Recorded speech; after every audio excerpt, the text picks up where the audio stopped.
Swayam Prabha. Digital India. Educated India.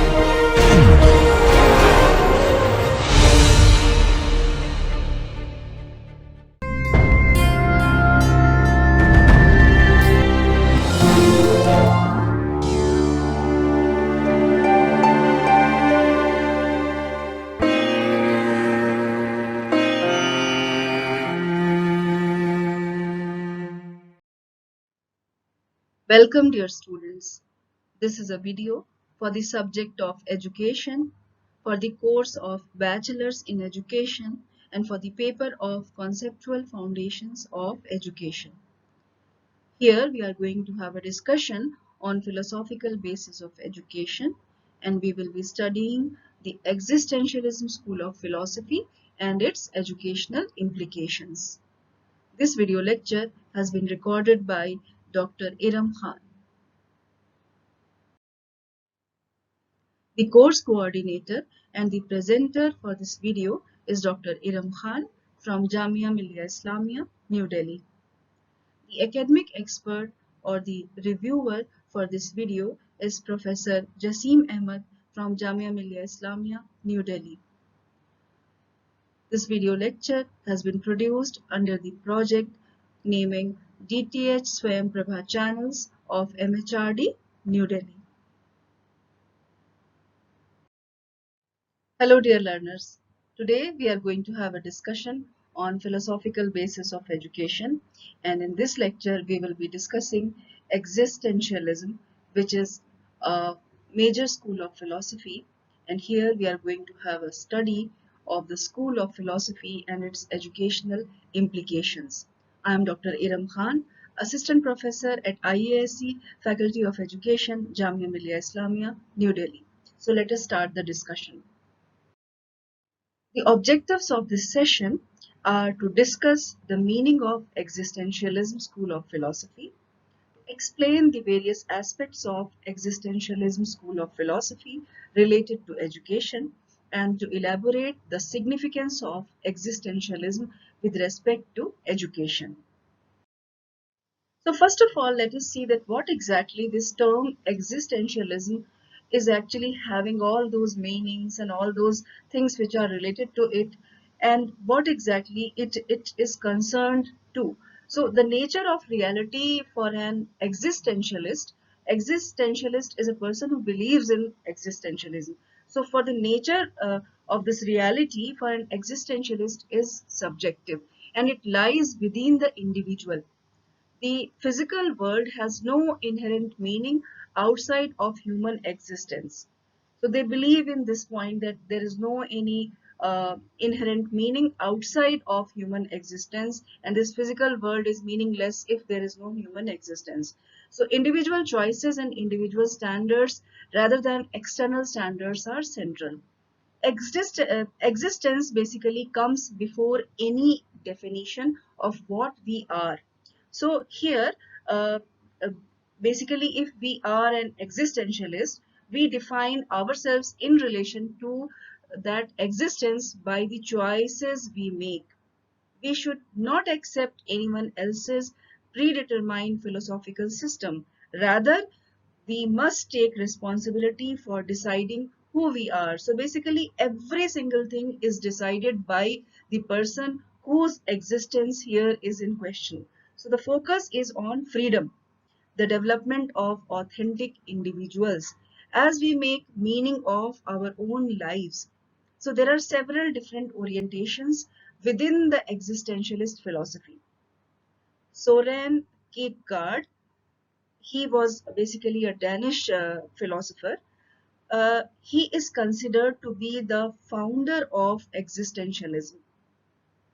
Another group of existentialists, basically they belong to the European culture, and they come from Europe.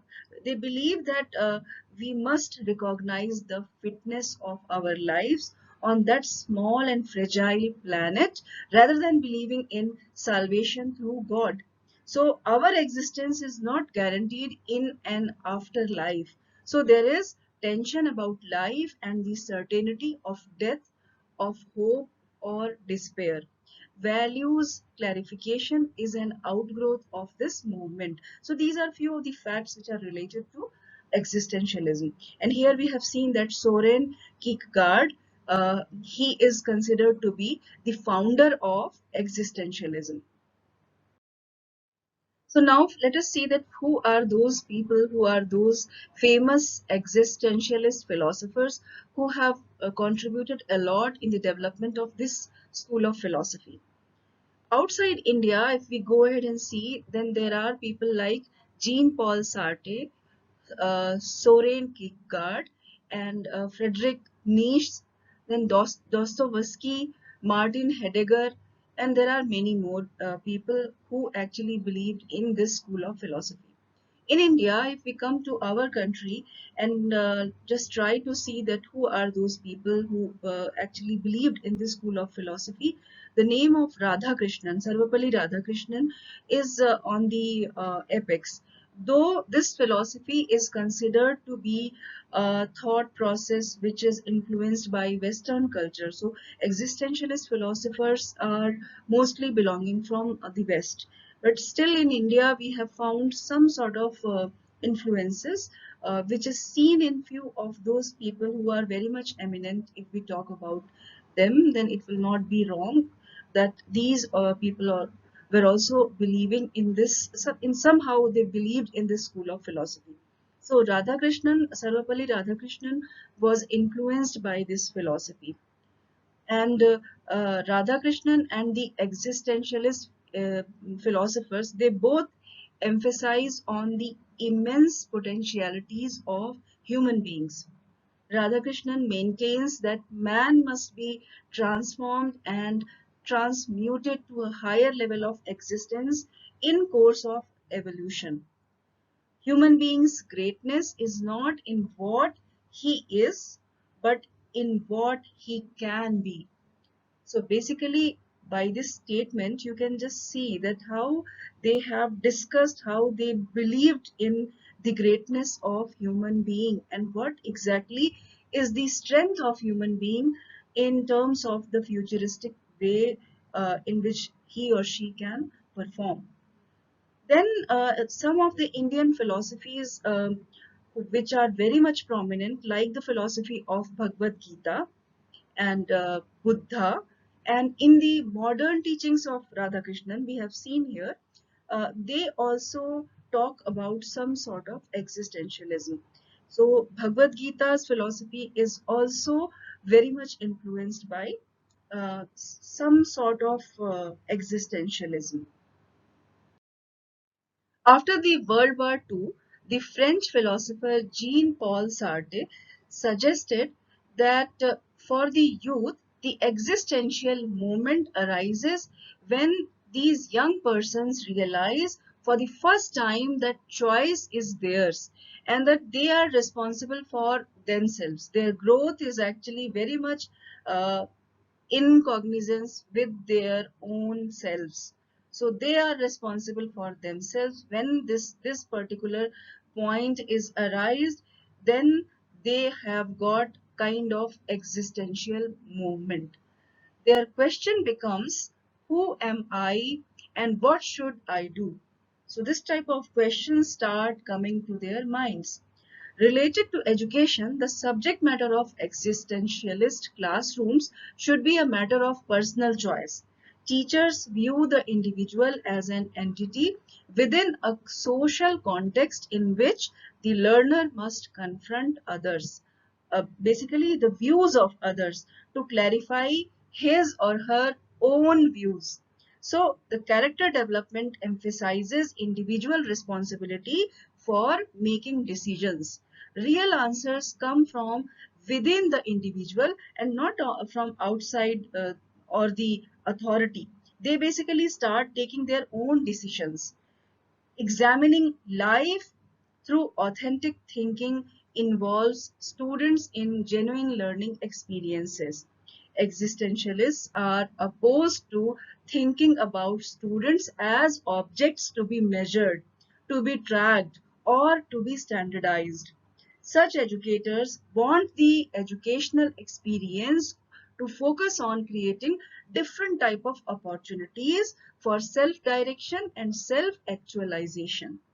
Basically, the existentialists start with the student and rather than on the curriculum content. Basically, they don't believe solely on the content of which is offered through the curriculum. They actually say that the student is the foremost person who is going to decide on that what exactly should be the content which he or she should be taught. Let us discuss the basic premises of existentialism. Existentialism's basic premise is that existence precedes essence. It asserts that human being first arrives on the world scene and then he or she begins the effort of self-definition. So all philosophizing begins with an existing being who is aware of his or her own existence. This awareness of existence puts the human being or this person in a situation of being his or her own essence maker through individual, personal, and subjective choice making. Here we can say that the existentialist situation can be considered to be paradoxical. Each individual is unique and this uniqueness is of value in the world. We can't think of that every human being can be of similar nature. No, it's not possible. So we can say that at the same time, each person lives in a universe that is indifferent to human existence. Although we can see that there are individual differences which are found in all the human beings. So this awareness of one's own existence also implies a coordinate awareness of eventual non-existence. The eventuality of non-existence is a source of profound anxiety. Basically, it is of so much concern. So despite the fact that existence also carries with it the ever-present threat of non-existence, each person must work out his or her own definition in a meaningless universe. And this is quoted by Gutek in 1997. Now we can see that the basic thrust of existentialist philosophizing is to portray the human struggle to achieve self-definition through choice. These views define the person as part of a system and categorize him or her as a constituent element in a structure that provides the purpose for existence or the purpose for the existing of this human being. We have to see that the existentialism has given some sort of purpose of human life. And what exactly is this purpose? So existentialism asserts that human purpose is not automatically prescribed in the metaphysical or theological structure of the universe or in the sociological or ideological structure of society. Each person is responsible for creating his or her own purpose. For existentialists, the basic philosophy or the basic philosophical issue is that the valuing and choosing is to be done. Values are not embedded in some conception of a metaphysical or sociological antecedent reality, but they are created by personal choices. No external universal criteria can be used to estimate values.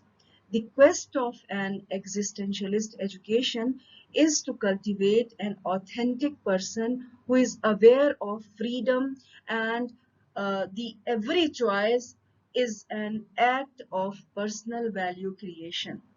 Basically, the awareness of our own freedom and how we make our choices, how our values are basically created, all these things should be accepted by human beings and it should be created by him or her own. This is the main ethos, this is the main purpose of human life, which the existentialism school of philosophy actually states. Let us discuss the epistemology of existentialism. Existentialism sees the human being in more imprecise but also in more varied terms. The human person or the human being is rational but also irrational, thinking but also feeling, cognitive but also affective. So both the heart and the brain are functional. Both of them are actually making all sort of activities, and decision making is at times influenced by the feelings or the emotions. So existentialist epistemology assumes that the individual is responsible for constructing his or her own knowledge. Knowledge originates in and basically is composed of what exists in the individual's consciousness and feelings as a result of a human being's own experiences. Human situations are built of both rational and irrational components. So we can't say that a human being will be rational all the times. There would be those situations, those stimulus which can make a human being irrational at few of those times in which this person is having all those feelings which are making an like overcoming on the cognitive values. So the validity of knowledge is determined by its value and meaning to the individual. And existentialist epistemology emerges from the recognition that human experience and knowledge are subjective, personal, rational, and irrational. Existentialists prefer to probe human beings' aesthetic, moral, and emotional concerns as well as cognitive ones. So this was something which actually gives us some sort of information related to the epistemology of existentialism. Now let us see the aims of education which are enshrined in this existentialism school of philosophy.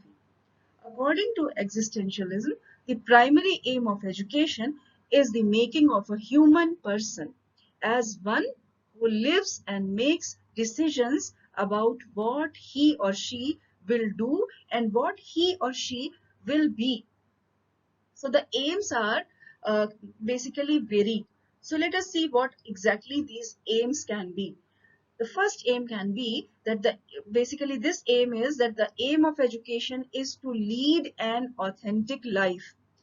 What exactly this means? That the life which is based on harmony and responsibility. So this first aim is basically related to leading an authentic life which is based on harmony and responsibility.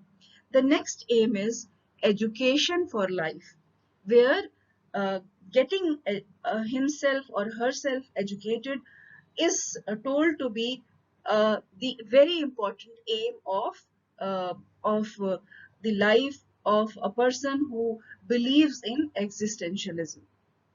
Then the next aim of this school of philosophy and education related to education is that education is the preparation for the state of being.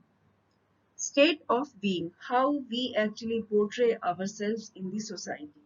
So we actually get educated and we prepare ourselves, the image, the value system, and every single sort of thing which actually makes our image in the society, the state of being. Then the next aim is to make ourselves enable to take decisions about our own selves. So if a person who is believing in existentialism, this person should be, after getting educated, he or she should be very much enabled for making his or her own decisions. Then the next aim is to make the individual a person who is humane. this philosophy basically follows a humanistic approach. What is this humanistic approach? Basically, to have feelings, to have a kind of we feeling for other human beings. We have to be very much empathetic in terms of our feelings, our values related to our other counterparts and the other human beings. So these are the aims of education in the school of philosophy, which is existentialism. So we have to see that what is the imagination of curriculum in the existentialism school of philosophy. So there are few important features of existentialist curriculum. Let us see what exactly these features are. So the existentialist curriculum is focused on the individual student. Students freely choose uh, the parts of the curriculum. So this is the first feature of the curriculum. Then the next one is that it is not very favorable towards the study of science subjects which impart objective knowledge. The next one is, the next feature is that it attaches importance on subjective knowledge rather than objective knowledge, because objective truths displace man or human beings away from his or her own self. So they don't believe in objectivity. And as we have seen that science studies or the subjects which are related to science are not very much encouraged in the school of philosophy, in this school of philosophy. So we can take a kind of conclusion that subjectivity, which is very less valued in subjects of science, is much more emphasized in the curriculum. And objectivity, which is a very important value of science laden subjects, is discouraged. It's not given much importance. Then this sort of curriculum encourages self-realization. Existentialists particularly favor religious and moral education.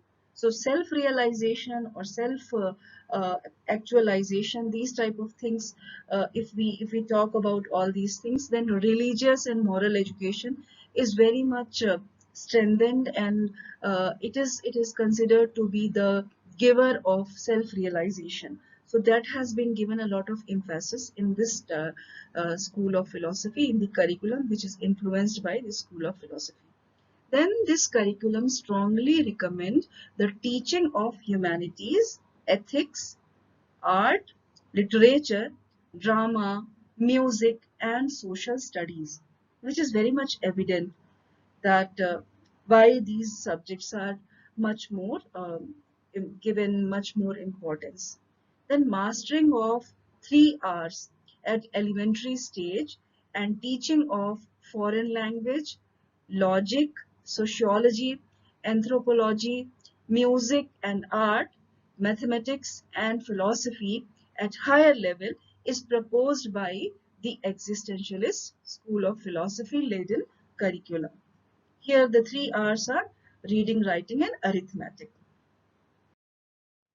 What is the method of teaching in this school of philosophy or the existentialism school of philosophy? Basically, what exactly is endorsed as the basic method of teaching?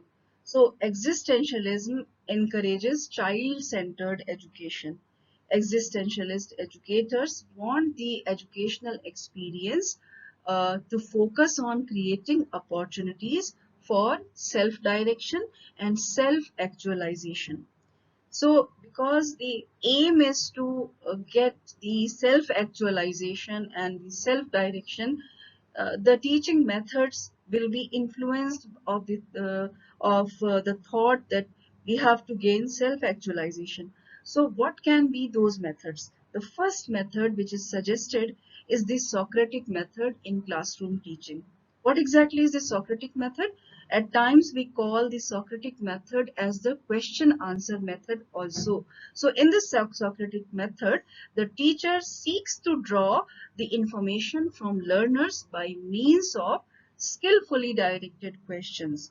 So this question answer methodology works very well when it is happening in a very skillful way, and a lot of knowledge enhancement happens.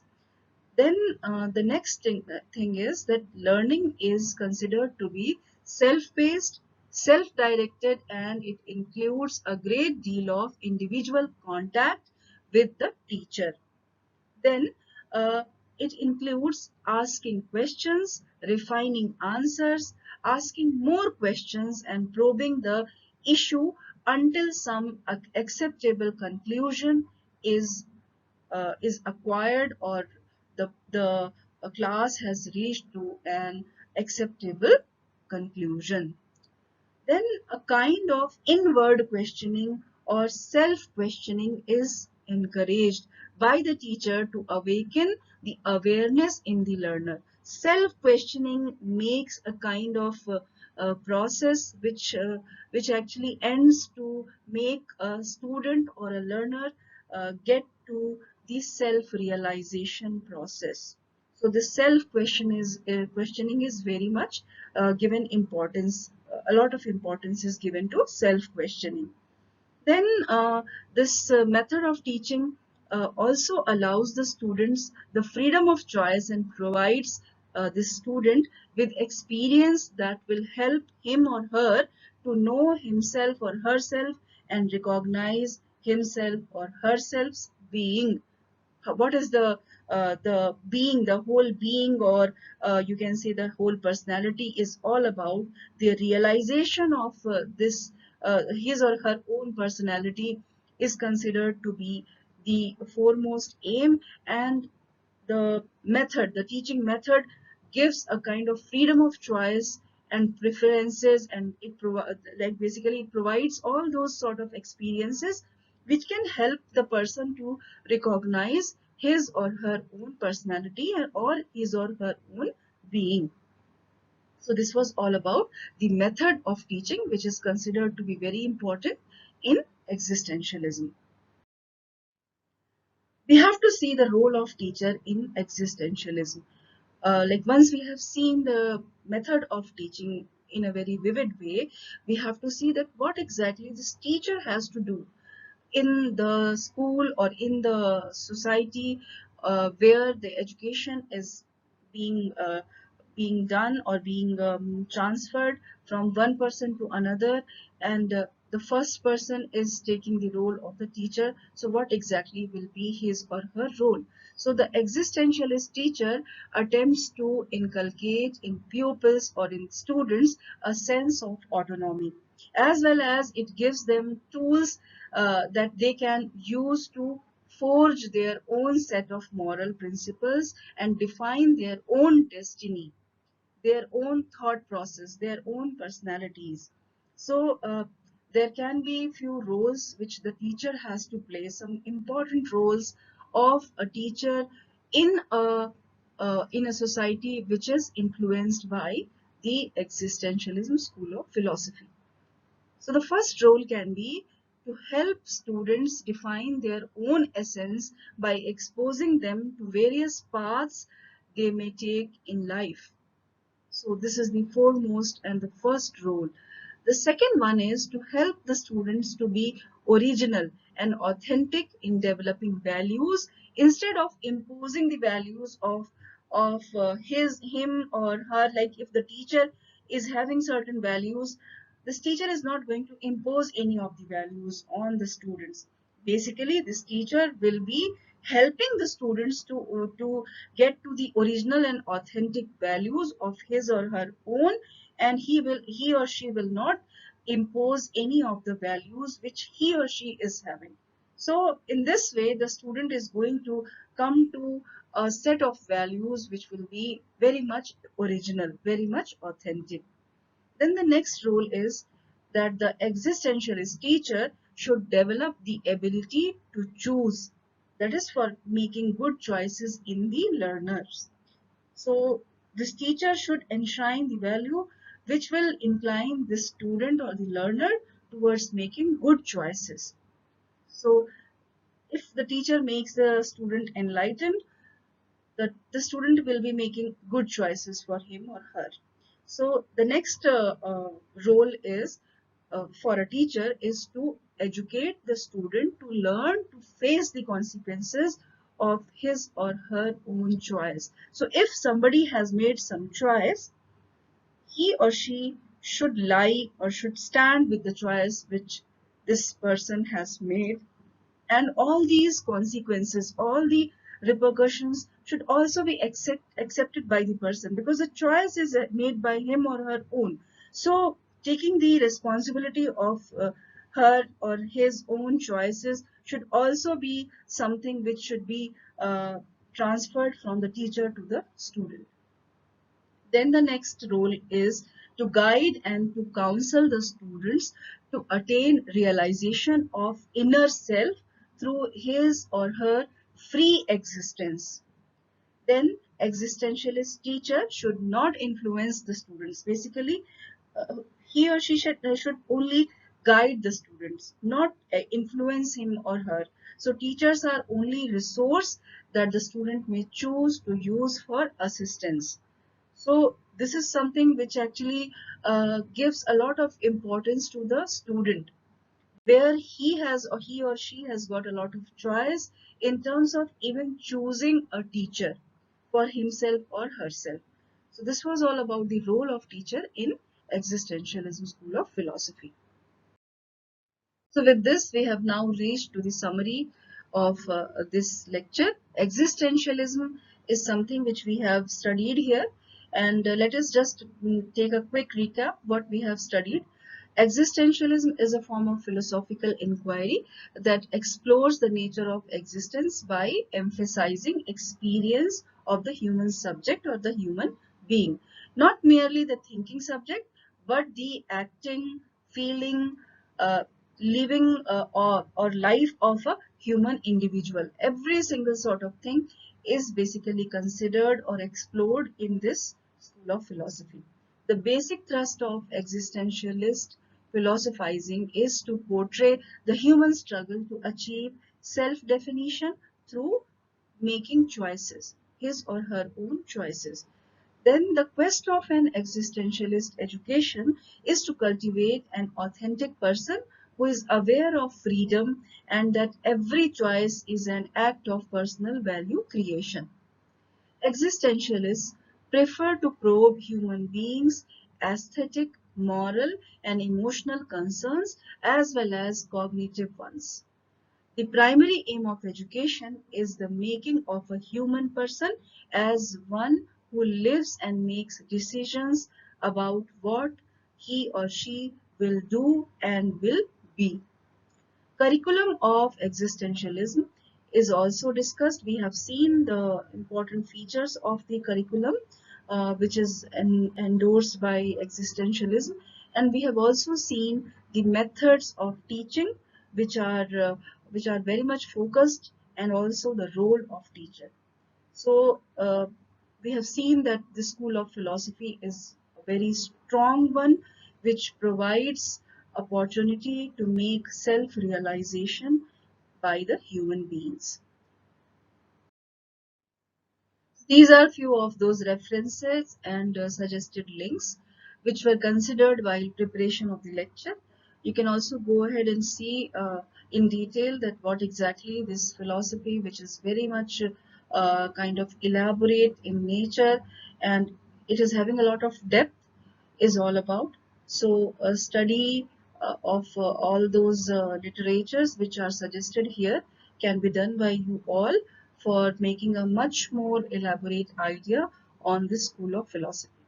So for this time, it's all about existentialism today, and we will see each other in another section, in another lecture. Till then, thanks from my side. Thank you so much. Dear students, you are watching a video on philosophical basis of education, and in this lecture we have studied the School of Philosophy and its educational implications, and here the School of Philosophy which was discussed was existentialism.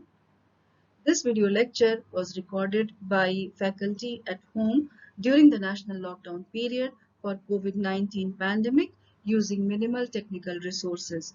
Technical errors, if any, are unintentional and may please be ignored. For any queries with regard to this lecture or broadcast, kindly send your email to techsupport@dth.ac.in. Thank you so much.